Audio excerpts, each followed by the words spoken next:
आपने अब तक हमारे चैनल को सब्सक्राइब नहीं किया तो इस रेड कलर के बटन पर क्लिक करके आप इसे सब्सक्राइब कर सकते हैं और नई आने वाली वीडियोस के बारे में जानने के लिए इस रेड कलर के बटन के साथ दिए गए बेल के बटन को भी क्लिक कर लीजिए। अस्सलाम वालेकुम, आप देख रहे हैं last blue production YouTube channel में। आपका होस्ट असलान शेरा। हम सीख रहे हैं 9th क्लास की कंप्यूटर और 9th क्लास की कंप्यूटर के चैप्टर नंबर 4 की आज क्लास नंबर 9 है।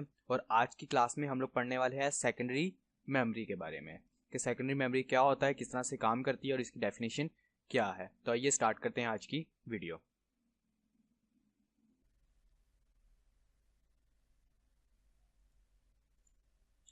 Primary memory is directly accessible to the processor and is used to store data and programs that are in current use. Primary memory की processor तक बराह रास्त रसाई होती है और ये फिल वक्त इस्तेमाल होने वाले डाटा और प्रोग्राम्स को स्टोर करने के लिए इस्तेमाल होती है। The control unit does not have direct access to data that is stored anywhere outside the processor और मेन मेमोरी। कंट्रोल यूनिट की मेन मेमोरी या प्रोसेसर से बाहर स्टोर किए गए डाटा तक बराह रास्त रसाई नहीं होती। However the storage is limited in size and volatile. हमें स्टोरेज के ऐसे आले की ज़रूरत होती है। We need some storage device that is not temporary in nature and that does not have the same restriction of size as that of main memory, जो कि आर्जी ना हो और मेन मेमोरी की तरह इस पर भी पाबंदियां ना हो। ऐसे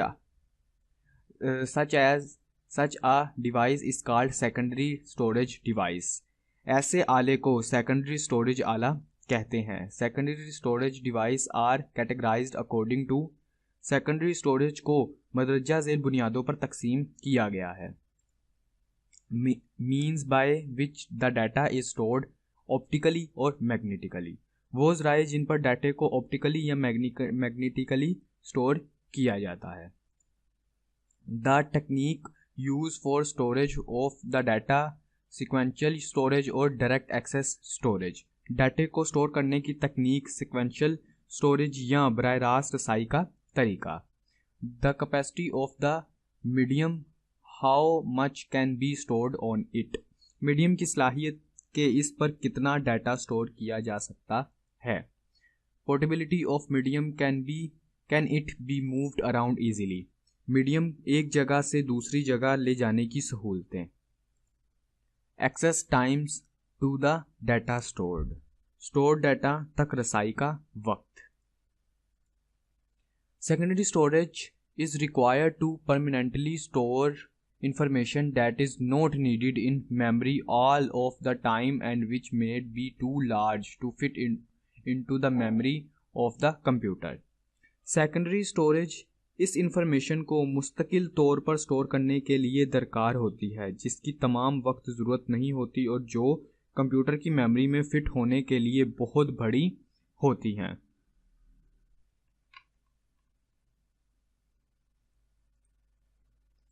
Two main categories based on the ways of accessing data from a secondary storage device are sequential access and direct access or serial access and random access respectively.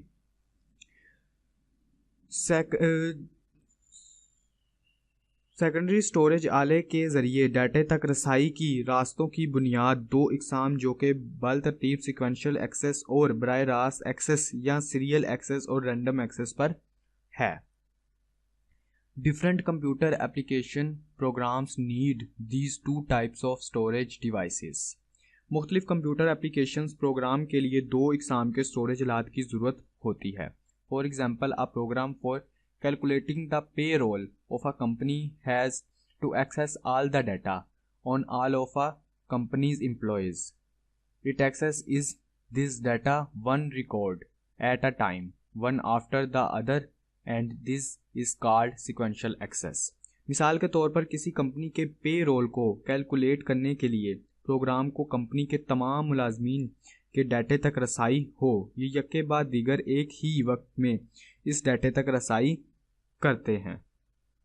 Direct access storage device can be used in a departmental store where detail of all of the items for sale are needed in a random order. इसको sequential access कहते हैं। बराह रास्त storage आले तक रसाई किसी ऐसे department store में इस्तेमाल हो सकती है जहां तमाम अशिया की तफसील की रैंडम ऑर्डर में ज़रूरत होती है। यानी कि सेकेंडरी मेमोरी आपकी बेसिकली व्यूअर्स आपकी हार्ड डिस्क वगैरह, फ्लोपी, उसके अलावा आपकी सीडी रोम, सीडी, ठीक है, इन तमाम चीज़ों को आप सेकेंडरी मेमोरी कह सकते हैं, क्योंकि इनके अंदर हम लोग वो इन्फॉर्मेशन सेव करते हैं जो कि हमें परमानेंटली हमने स्टोर करके रखनी हो, ठीक है, बार बार उसका यूज़ ना हो रहा हो, कभी कभार हमने उसे यूज़ करना हो, या उस वक्त में वो एप्लीकेशन या वो प्रोग्राम जो हम लोगों ने एक ही सिस्टम में रख के हम अपने पूरे यानी कि उस ऑफिस के अंदर उसको एक्सेस करवाना हो, जो कि हम लोग सर्वर के अंदर, अगर वो जैसे कि हमने किसी हार्ड डिस्क के अंदर एक डाटा स्टोर कर दिया, उस डाटे हार्ड डिस्क के अंदर हम लोगों ने जैसे हमारी मेडिसिन का मेडिकल स्टोर है, ठीक है, अब मेडिकल स्टोर के अंदर 4 कंप्यूटर हैं, चारों कंप्यूटर के ऊपर हमें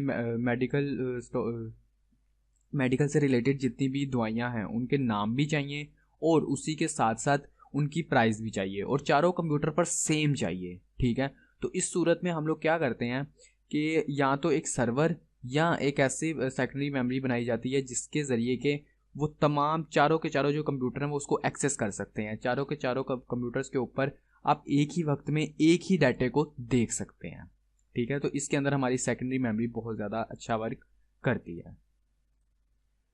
following table shows a comparison of main memory and secondary memory. दर्जा जदूल मेन मेमोरी और सेकेंडरी मेमोरी में मुआवजा जाहिर करता है, यानी कि इसके अंदर हम देखेंगे कि मेन मेमोरी और सेकेंडरी मेमोरी में क्या क्या फ़र्क है। Primary memory and secondary memory. Primary memory expensive होती है, ठीक है, यानी कि महंगी होती है, और सेकेंडरी मेमोरी चीप होती है, यानी कि सस्ती होती है। प्राइमरी मेमोरी स्मॉल कैपेसिटी होती है, ठीक है, लेकिन सेकेंडरी मेमोरी लार्ज कैपेसिटी होती है। इसी के साथ साथ मैं थोड़ी सी आपको एग्जांपल देता चलूँ ताकि आपको अच्छी तरह से समझ भी आती जाए। प्राइमरी मेमोरी एक्सपेंसिव इसलिए होती है क्योंकि यहाँ पे हम लोग रैम को लेकर चलते हैं, ठीक है, और सेकेंडरी मेमोरी में हम हार्ड डिस्क को लेकर चलते हैं, ठीक है। तो इससे आपको ये चीज़ क्लियर होती जाएगी कि एस्पेक्टिंग चीज वगैरह सब कुछ क्या है, ठीक है। तो प्राइमरी मेमोरी में हम लोग बात कर रहे हैं रैम की, और सेकेंडरी मेमोरी में हम बात कर रहे हैं हार्ड डिस्क की। तो आपको सबको पता है कि प्राइमरी मेमोरी यानी कि हमारी रैम एक्सपेंसिव होती है, यानी कि महंगी होती है, लेकिन अगर सेकेंडरी मेमोरी यानी कि हार्ड डिस्क को देखा जाए तो वो एक रैम के मुकाबले में बहुत ही ज़्यादा सस्ती होती है। यहीं पे प्राइमरी मेमोरी को अगर देखा जाए तो वो स्मॉल कैपेसिटी होती है, यानी कि आपको 2 GB 3 GB, ठीक है, या 1 GB की काफ़ी महंगी, ठीक है, वो रैम्स मिलती हैं। अगर आप DDR3 वगैरह की ले रहे हैं तो वो कम से कम 2 GB की 1000 रुपये की मिलती है आपको।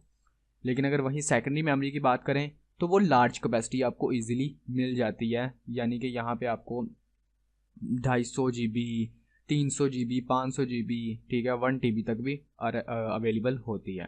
Primary memory connects directly to the processor, जैसे कि सबको बताए कि रैम जो होती है वो प्रोसेसर के साथ डायरेक्ट कम्युनिकेट कर सकती है, लेकिन secondary memory not connected direct to the processor, ठीक है। हार्ड डिस्क डायरेक्ट प्रोसेसर के साथ कनेक्शन नहीं बना सकती। प्राइमरी मेमोरी फास्ट एक्सेस, ठीक है, यानी कि हमारी रैम ज़्यादा अच्छे तरीके से और ज़्यादा फास्ट एक्सेस हासिल कर सकती है, लेकिन सेकेंडरी मेमोरी यानी कि हमारी हार्ड डिस्क स्लो एक्सेस होती है, यानी कि वो अपने उस कितने MB या कितने GB वो एक टाइम पे डाटे को ट्रांसफ़र कर सकती है, उसके ऊपर उसकी स्पीड होती है जो कि स्लो और फास्ट होती रहती है, कहीं पे फिक्स इसकी नहीं होती स्पीड। तो यहाँ पे मुझे उम्मीद है व्यूअर्स कि आज की वीडियो आपको क्लियर हो चुकी होगी, आज का टॉपिक आपको क्लियर हो चुका होगा। इसी के साथ आज की हमारी क्लास ख़त्म होती है। अगर आज की क्लास के हवाले से आपका कोई भी क्वेश्चन हो तो नीचे कमेंट बॉक्स में आप कमेंट कर सकते हैं। अगर आपको ये वीडियो अच्छी लगी तो इसे लाइक कीजिएगा, अपने दोस्तों और अपने फैमिली मेम्बर्स में शेयर कीजिएगा। अगर आप 9th और 10th क्लास की कंप्यूटर के नोट्स डाउनलोड करना चाहते हैं तो नीचे डिस्क्रिप्शन में आपको लिंक मिल जाएगा, उसे फॉलो करके आप 9th और 10th क्लास के कंप्यूटर के नोट्स डाउनलोड कर सकते हैं। मिलते हैं नेक्स्ट वीडियो में, अपना ख्याल रखिएगा, खुदा हाफिज़।